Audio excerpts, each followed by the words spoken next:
मेरे अब्बू के पास था, हम जिम्मेदारों की बेटी हूँ, अच्छे घराने से तल्लक रखती हूँ।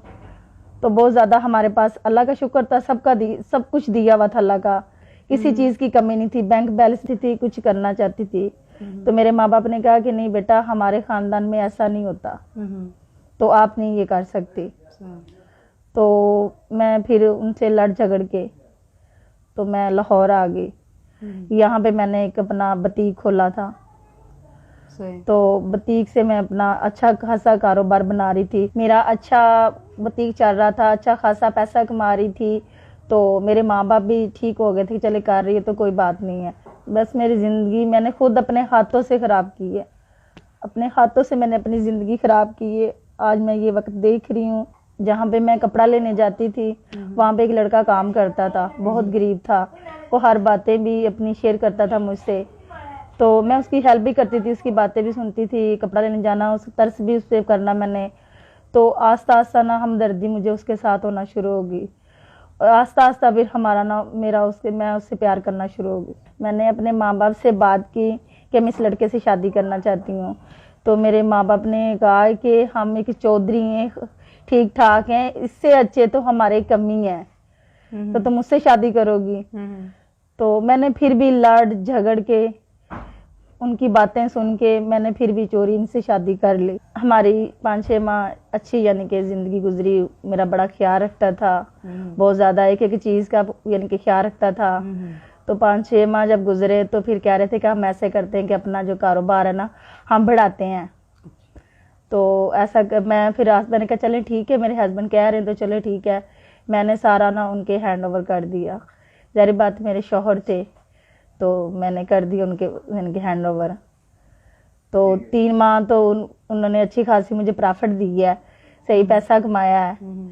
तो फिर उसने कहा है कि आप घर बैठो, मैं नहीं चाहता कि कोई आपको देखे, तो मैं खुद संभालता हूँ कारोबार कपड़े का, तो मैं खुद संभालता हूँ, मैं खुद करता हूँ। तो मैंने कहा चलें ठीक है, मेरे हस्बैंड कह रहे हैं तो चलो करें, मैं घर बैठ जाती हूँ।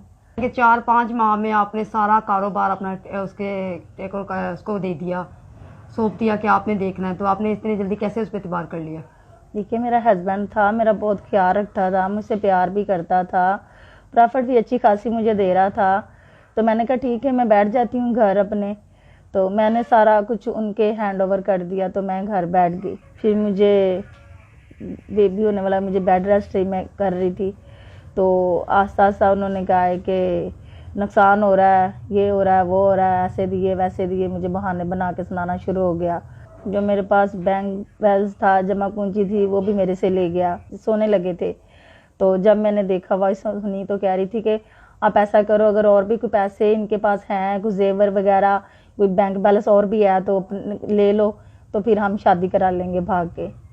तो आपने उनसे पूछा नहीं है? मैंने पूछा है लेकिन वो कह रहे नहीं, ऐसा कुछ भी नहीं, तुम्हें गलतफहमी हुई है, ऐसा कुछ भी नहीं है, वैसे ही कोई कर रहा है, हमें ऐसा कर रहा है वैसा कर रहा है। अच्छा, आप ये बताएं कि जब आपने ये आपके साथ सारा फ्रॉड हुआ है, आपके साथ ये सारा अरसा हुआ, उसके बाद आपने माँ बाप से कांटेक्ट किया? नहीं, उन्होंने तो तब भी ख़त्म कर दिया था, जब मैंने शादी इनसे की थी तभी उन्होंने कहा था कि हमें कोई बात करेगा हम नहीं करते, तो इसलिए खिलाफ थी उनसे, गई हैं तो वो रब्ता मुझसे नहीं कर रहे।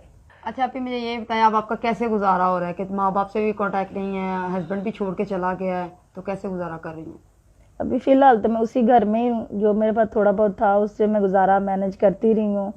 तो अभी बैठी हूँ, बस बहुत हालात मारे हैं, बहुत ज़्यादा मतलब कि परेशान हूँ। तो ऊपर से मैं आपको पता है कि साल में हूँ, तो बहुत टेंशन में हूँ। अच्छा, आप मुझे ये बताएं कि जो आप काम बुटीक का करती रही हैं, आप अब दोबारा कर सकती हैं? जी बिल्कुल कर सकती हूँ, क्यों नहीं कर सकती, लेकिन अभी तो मेरे पास कुछ भी नहीं है, क्योंकि जो था वो मैंने थोड़ा बहुत जो पड़ा हुआ था वो मैंने खुद यानी कि किया है खर्चा। अभी मेरे पास कुछ भी नहीं है। मैं ये चाहती हूँ कि मेरी को थोड़ी बहुत कोई हेल्प कर दे, तो मैं अपना कारोबार शुरू यही कर लूँ जो बुटीक का मैंने किया हुआ था। कि वो तो जलील इंसान छोड़ के आपको चला गया है, तो अब आप कैसे अकेले गुजारा करेगी? क्या सोचा आगे का? अभी तो परेशान हूँ बहुत ज़्यादा, अभी तो ज़ख्म बहुत ज़्यादा गहरा है। तो अगर कोई अच्छा मिला तो, क्योंकि मुझे सहारे की ज़रूरत तो है, माँ बाप भी नहीं है, वो भी छोड़ गया है, तो कुछ ना कुछ तो हर सहारे के लिए तो कुछ करना पड़ेगा ना। अगर कोई अच्छा सा मिल गया तो मैं कर लूँगी। अच्छा, आप ही मुझे ये बताएं कि आपने माँ बाप के खिलाफ जाकर इस लड़के से शादी की, तो अब कभी पछतावा होता है कि अगर उनकी बात मान लेती तो आज ये दिन आपको देखना पड़ता? हाँ जी, बहुत ज़्यादा पछतावा आ रहा है, बहुत परेशान, बहुत ज़्यादा पछतावा आ रहा है कि अब सोच नहीं सकती, मैं बहुत ज़्यादा पछता रही हूँ। आज दिन मेरी गलती की वजह से ये मुझे देखने पड़ गए हैं।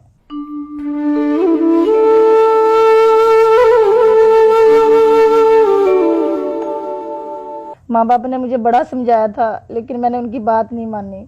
अब बहुत पछता रही हूँ मैं कि मान लेती मैं। बताएं, कभी माँ बाप के घर की याद आई है कि आपको वहाँ पे तो बहुत अच्छे दिन थे, शादियों की तरह दिन गुजारे हैं, कभी वो दिन याद आए हैं आपको? मैं जी। आपको क्या बताऊँ कि मेरी वहाँ पे ज़िंदगी कैसी थी, कैसी लाइफ मेरी अच्छी जा रही थी कि मैं सोई होती थी ना तो मेरा शेक जो है ना गिलास टेबल पे पड़ा होता था।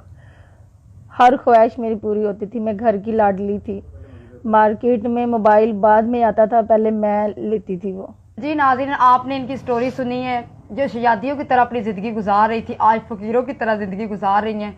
तो इनकी प्लीज़ हेल्प की जाए।